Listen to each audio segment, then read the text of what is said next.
Vous écoutez le journal du télétravail, le podcast du magazine Management qui vous aide à mieux télétravailler. Aujourd'hui, nous allons parler déménagement et prix du mètre carré. C'est parti. C'est le journal du télétravail.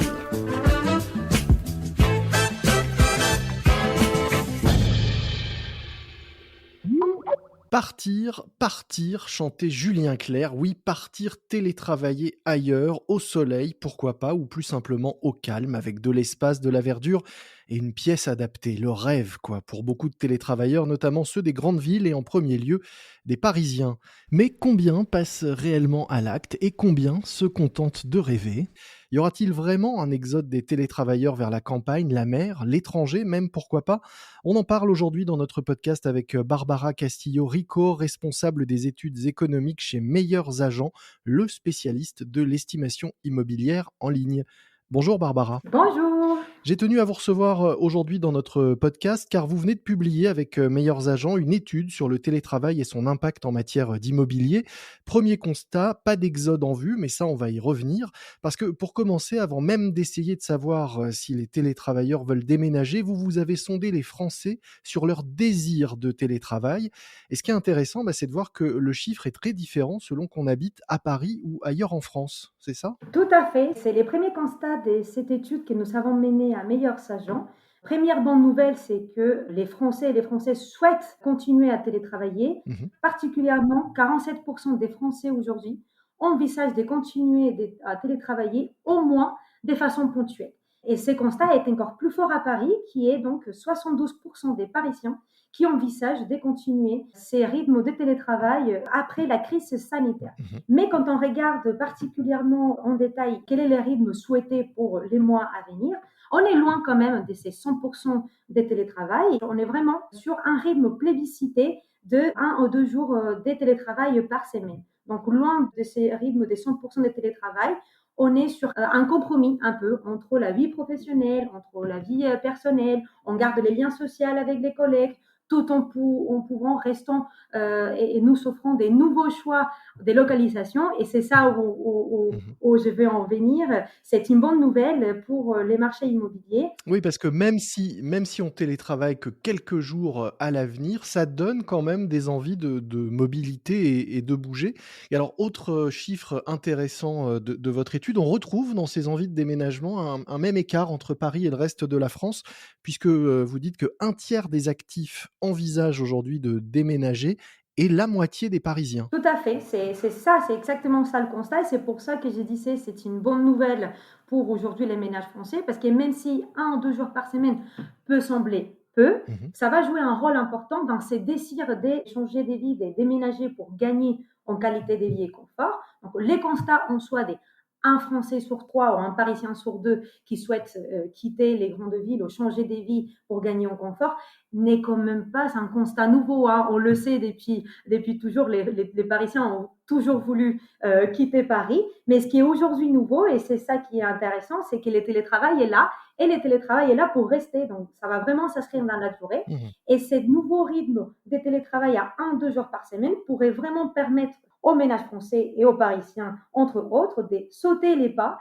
et vraiment se lancer dans ces déménagements et ces changements de vie. Oui, alors ce qui est paradoxal aussi, c'est que le télétravail, on le dit, permet de réduire, de gagner sur le temps de transport et du coup, les, télétravailleurs, notamment, franciliens, accepteraient d'allonger leur temps de trajet quand ils vont au bureau pour gagner en confort et pour être plus loin et peut-être plus au vert quand ils sont en télétravail. C'est ça, c'est vraiment ce que nous on constate grâce à ces sondages que nous avons menés.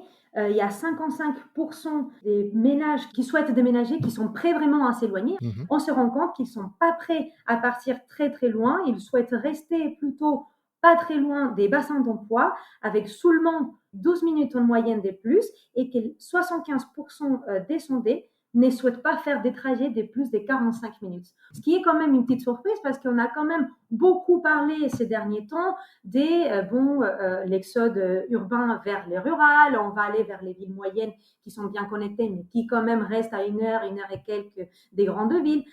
En fait, finalement, quand on est là et qu'on a sondé les Français et on regarde leurs désirs, donc partant oui, mais pas trop loin. Alors justement, partons mais pas trop loin, où est-ce que, vous les télétravailleurs et les salariés sondés ont envie de s'installer? Vers quoi, de quoi rêvent-ils, en réalité? Est-ce que les Parisiens, par exemple, rêvent tous d'une maison avec jardin, pas trop loin, des bassins d'emploi? C'est ça que vous nous dites? La maison, c'est vraiment le rêve des Parisiens. Il y a 70 des Parisiens qui déclarent chercher une maison avec un budget de 348 000 €. Mmh. Mais cependant, ils ne vont pas aller chercher très loin. 45 d'entre eux souhaitent rester dans l'Île-de-France, 31 en petite couronne et 14 en grande couronne. Donc, on voit très bien que les Parisiens ne sont pas prêts à partir très loin. Les lieux rêvés, ou en tout cas les lieux envisagés, restent vraiment la banlieue proche, qui aujourd'hui pourrait être très clairement la grande gagnante de ces nouveaux rythmes de télétravail, d'autant plus qu'aujourd'hui, on fait face à des grands changements en termes de transports avec les grands Paris, Mmh. qui pourraient venir créer un petit cocktail assez intéressant, télétravail Grand Paris, et donner donc des nouveaux choix des localisations qui seraient donc des villes un peu pavillonnaires avec des bonnes opportunités en termes d'émissions comme les Blancs-Ménil, Noisy-le-Sec, avec des prix au mètre carré entre 3 000 et 3 700 euros, et qui donc, pour un budget parisien qui est assez conséquent, Mmh.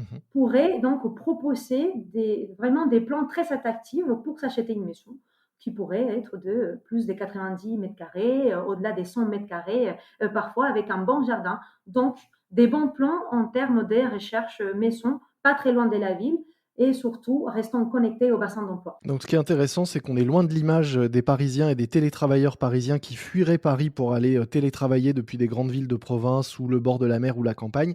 Les Parisiens veulent juste s'éloigner un petit peu, de la ville, acceptent d'allonger légèrement leur temps de transport et éventuellement rêvent d'une maison dans une, ville de la petite couronne, où les prix restent raisonnables. Tout à fait, c'est exactement ça. On est loin d'un changement drastique vers des zones rurales, dont on a beaucoup parlé, effectivement, les zones rurales, les villes moyennes. Il y a quand même une petite proportion de Parisiens qui envisagent de quitter, la région pour aller plus loin, mais ils ne sont que 14, hein, c'est ça? C'est ça, il y a 14 des Parisiens qui envisageraient de partir à d'autres grandes métropoles, hein, Toulouse, Lyon, Bordeaux, Mmh. pas autant des villes moyennes ou des villes rurales, où là, on serait vraiment à 10 des Parisiens qui envisageraient soit le rural, soit les villes moyennes, donc un pourcentage c'est l'ensemble des deux, villes moyennes ou villes rurales, qui reste vraiment très loin de ce qu'on aurait pu imaginer, ou ce dont on a autant parlé, vers vraiment cet exil vers le monde rural. Alors on parle depuis tout à l'heure de la région parisienne qui concentre, on l'a dit,